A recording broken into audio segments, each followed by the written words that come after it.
And we can do better. When Republican Scott Brown won a U.S. Senate election on Tuesday, majority Democratic advantage was stripped away with hopes for expedient health care reform legislation through Congress. But what came with it was the promise of stronger resistance from bills that are already floating around. It was a big deal, and I do think it means that we have to recalibrate, regroup, but there's still urgency to get this done. Brown's victory has Democrats regrouping and plotting their next steps. U.S. Senator-elect Scott Brown became the game changer when he won the special election in Massachusetts on Tuesday, in what's widely recognized as a Democratic state. Senate Majority Leader Harry Reid says that the health care reform push will be sidelined until Brown is sworn in and seated.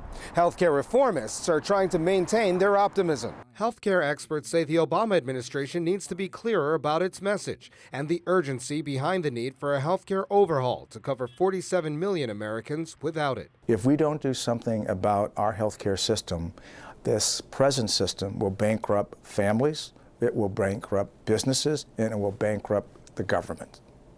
President Obama has said he wants Congress to sort out the health care crisis, but he will still need to take command over how he wants it done.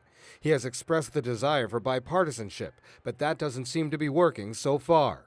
Experts say health care reforms could arrive as a long-term project, as an imperfect bill that gets corrected over time with amendments, but that won't be easy. There are political disincentives to experimentation, but in any event, they won't be able to fail. Any Congress, whether it's democratically controlled or Republican controlled, Received. Brown says he's open to work with Democrats and President Obama on health care, but with unemployment still a major thorn in the president's side and voters growing increasingly dissatisfied, Congress may put health care on the back burner. Brown expects to be seated next week. Colin Campbell, Washington.